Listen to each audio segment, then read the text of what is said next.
Pedro, um jovem legista, inicia seu primeiro turno noturno em um necrotério isolado. A sala era fria e silenciosa, com o leve som das geladeiras onde os corpos eram mantidos. Ele sempre soube que o trabalho seria solitário, mas o silêncio parecia mais denso do que o esperado. Ao revisar os corpos do turno, percebe que um deles, vítima de um acidente de carro, parecia fora do lugar. Pedro ajeita o corpo, tentando afastar a estranha sensação de que algo o observava. O relógio marcava meia-noite, e um frio inexplicável percorreu sua espinha.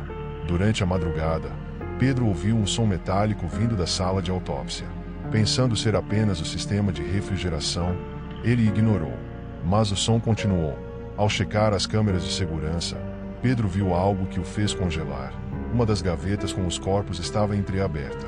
Ele caminhou lentamente até a sala, e ao abrir a gaveta, o corpo que antes estava lá havia desaparecido.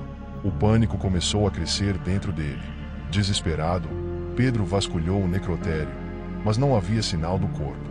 Em sua busca, ele encontrou velhas plantas do prédio. Foi então que descobriu que o necrotério fora construído sobre um cemitério indígena. As histórias sobre o lugar, que ele achava serem apenas lendas, agora faziam sentido. Vozes ecoavam nos corredores, e sombras pareciam dançar nas paredes, criando uma sensação de que o necrotério estava despertando de um sono profundo e maligno. As luzes do necrotério começaram a piscar. Ao tentar sair, Pedro percebeu que as portas estavam trancadas. No escuro, ele ouviu passos arrastados. Ao se virar, viu o cadáver desaparecido andando em sua direção, os olhos abertos e brilhando com ódio que parecia não pertencer ao mundo dos vivos. Pedro recuou, mas outros corpos começaram a sair das gavetas, todos movidos por uma força sobrenatural. A cada segundo, o necrotério se transformava em um pesadelo vivo. Percebendo que os espíritos estavam enfurecidos pela profanação de suas terras, Pedro tentou apelar para a antiga tradição indígena. Encontrou um símbolo gravado nas paredes. Com o último esforço, começou a desenhá-lo com seu próprio sangue no chão.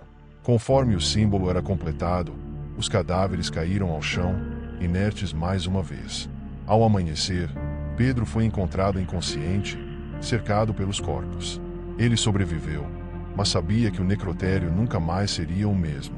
Pedro deixou o necrotério para sempre, mas os rumores sobre o lugar apenas se intensificaram. O necrotério continuava a abrigar uma fúria silenciosa, esperando por outro turno da meia-noite para recomeçar o ciclo de terror. Mariana, uma patologista respeitada, inicia mais um turno solitário no necrotério da cidade. Ela sempre trabalhou à noite, preferindo a tranquilidade e o silêncio. Mas naquela noite, algo estava diferente. Enquanto realizava a autópsia de um homem encontrado morto em circunstâncias estranhas, ouviu algo que a fez parar, um sussurro. Inicialmente, pensou que fosse sua imaginação, mas o som repetiu. Olhou ao redor, mas a sala estava vazia. Decidiu continuar o trabalho, ignorando a sensação de que não estava sozinha. Enquanto preparava outro corpo, Mariana ouviu o sussurro novamente, desta vez mais claro. As palavras formavam frases incompletas, mas carregavam um tom de desespero. Curiosa, ela decidiu investigar mais sobre o morto. Descobriu que ele era um empresário envolvido em um escândalo de corrupção, mas a causa oficial da morte era um acidente. Conforme os sussurros aumentavam, ela começou a perceber que o acidente não era o que parecia. O morto queria que sua verdadeira história fosse revelada. Os sussurros dos mortos se tornaram mais frequentes. Cada corpo que passava por suas mãos parecia tentar lhe contar algo. Mariana, atormentada, decidiu investigar. Quanto mais pesquisava sobre as mortes, mais padrões suspeitos surgiam. Muitos corpos que chegavam ao necrotério estavam envolvidos em crimes encobertos. As vozes dos mortos não pediam apenas justiça, mas vingança. As palavras ecoavam pela sala de autópsia, revelando crimes terríveis que haviam sido apagados dos registros. Mariana começou a sentir a presença dos mortos de forma mais intensa. As sombras das pessoas que haviam morrido de forma violenta começavam a se manifestar em sua sala de autópsia.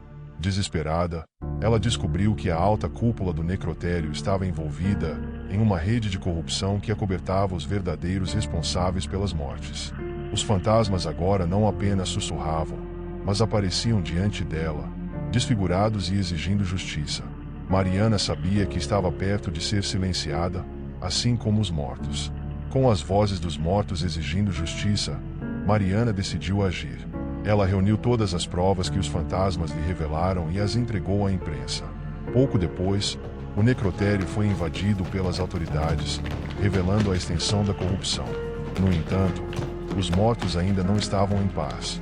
As sombras continuavam a segui-la, lembrando-a de que, embora a verdade tivesse sido exposta, os culpados ainda precisavam ser julgados. Mariana sabia que jamais estaria sozinha novamente. Os mortos haviam encontrado nela uma aliada, e suas vozes acompanhariam, sussurrando segredos que nunca poderiam ser ignorados. Em um necrotério movimentado da cidade, o corpo de um famoso assassino em série é trazido para a autópsia. João, o legista encarregado, observa o corpo com curiosidade.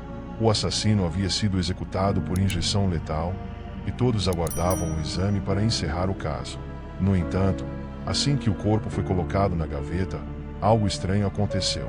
Uma leve vibração percorreu o necrotério, e João, que já estava acostumado com o trabalho, sentiu um desconforto que nunca havia sentido antes.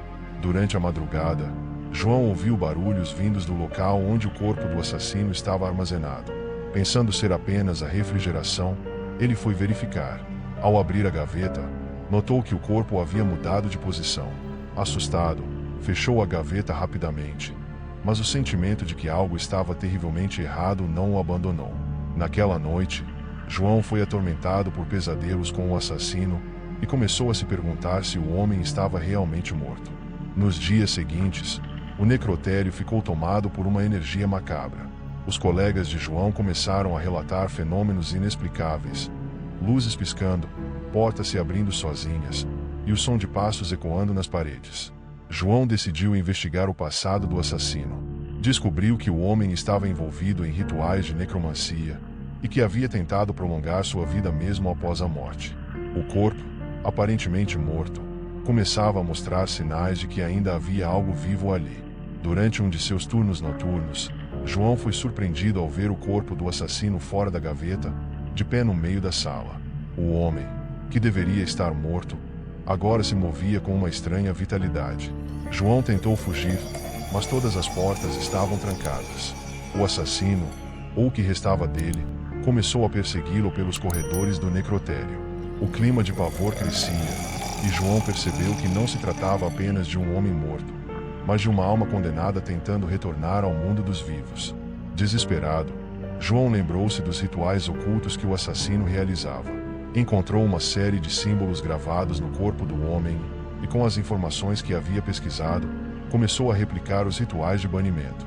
Com o último esforço, ele conseguiu selar a alma do assassino dentro de seu corpo, imobilizando-o. O necrotério voltou ao silêncio, mas João sabia que o perigo nunca realmente desapareceria. O corpo do assassino foi trancado em uma câmara especial, longe dos olhos do público. Mas João sabia que, algum dia, o ritual poderia ser quebrado e o assassino retornaria para terminar o que começou.